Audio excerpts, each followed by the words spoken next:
Assalamualaikum warahmatullahi wabarakatuh. Perkenalkan, saya Muhammad Raditya Albasid dengan NIM F1D1240020. Di sini saya akan membuat tugas video dari mata kuliah Ganesha Bahan Galian yang bertujuan untuk merangkum jurnal mengenai proses pembentukan skarn dan tahapan eksplorasinya. Di sini saya menggunakan jurnal ya itu judulnya Skarn Deposits yang ditulis oleh Lawrence de Minard. Ini nama jurnalnya itu adalah Economic Geology.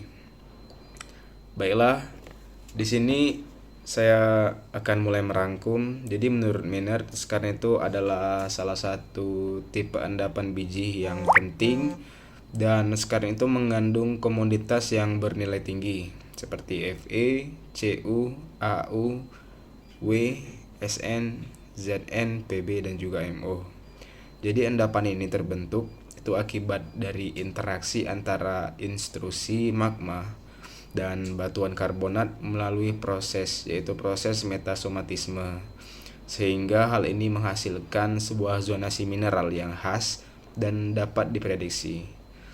Kemudian jurnal ini menjadi referensi utama bagi saya untuk merangkum teori Ganesha yang membahas tentang skarn ini, dan juga terdapat tahapan eksplorasinya secara praktis. Jadi proses pembentukan skarn itu dalam jurnal ini dibagi ke dalam 3 tahapan utama. Yang pertama adalah metamorfisme kontak awal atau isochemical stage. Jadi tahap ini terjadi ketika intrusi magma granitoid menembus batuan karbonat. Kemudian panas dari magma ini menyebabkan batuan karbonat mengalami rekristalisasi tanpa perubahan komposisi kimia yang signifikan. Kemudian tahapan ini menghasilkan marmer dan hornfels, namun belum bisa menghasilkan mineral biji. Kemudian yang kedua itu ada tahapan prograde metasomatis atau skarn prograde. Jadi pada tahapan ini ada fluida magmatik bersuhu tinggi yang membawa unsur Si, Al, Fe, Mg, dan dia bereaksi dengan batuan karbonat. Kemudian dapat terbentuk mineral khas skarn seperti garnet dan pyroxene. Kemudian inilah tahapan utama pembentukan skarn yang biasanya itu berada dekat intrusi. Tahapan ketiga ada tahapan yang bernama retrograde alterations atau bisa dibilang hidrotermal akhir. Jadi tahapan ini terjadi saat sistem mendingin. Fluida hidrotermalnya menyebabkan proses alterasi lanjutan. Kemudian mineral silikat suhu tingginya tergantikan oleh epidot, klorid, ampibol, dan sulfida seperti kalkoprit, pirit, spalerit, dan juga galena. Kemudian mineralisasi ekonomis ini umumnya terbentuk atau bisa disebut diperkaya itu pada tahapan ini. Kemudian di jurnal ini juga terdapat pembahasan mengenai zonasi skarn menurut si Minard. Salah satu kontribusi penting jurnal ini pada konsep zonasi skarn itu dia membahas bahwa zonasi skarn itu berada dekat intrusi dengan mineral garnet dan pyroxene yang dominan karena dia bersuhu tinggi. Pada tipe menjauh dari intrusi terdapat epidot dan ampibol dan sulfida. Kemudian kontrol jaraknya juga berpengaruh terhadap sumber panas, yang mana ini menjadi kunci untuk memprediksi lokasi biji. Zonasi ini sangat penting. Mengapa? Karena dalam eksplorasi skarn itu membantu menentukan arah dari pengeboran. Kemudian saya akan membahas mengenai tahapan dari eksplorasi skarn yang dibahas pada jurnal ini. Baiklah, berdasarkan karakteristik Ganesha skarn ini, dari Minard itu menjelaskan bahwa tahapan eksplorasinya itu sebagai berikut. Yang pertama ada eksplorasi regional. Pada eksplorasi regional ini kita mengidentifikasi batuan karbonat yang berasosiasi dengan intrusi granitoid, studi peta geologi dan sejarah magmatismenya.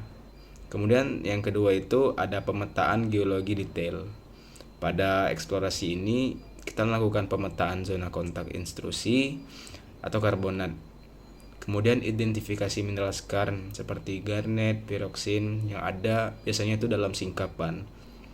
Yang ketiga ada eksplorasi geokimia.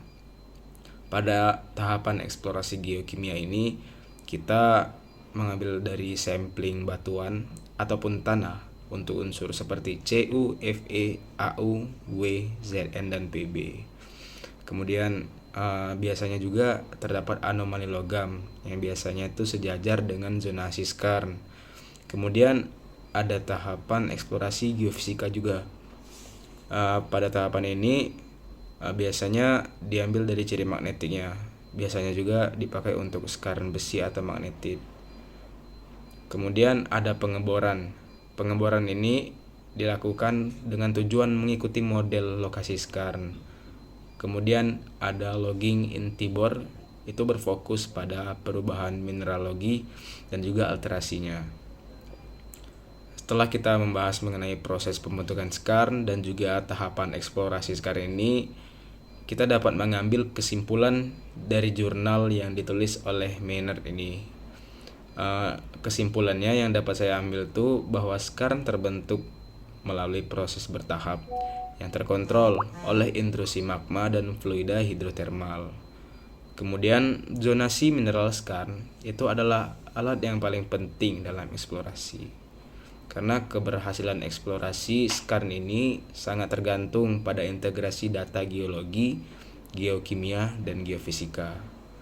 Dan juga jurnal ini bagi saya dapat menjadi acuan utama global dalam eksplorasi endapan skarn yang ada hingga saat ini.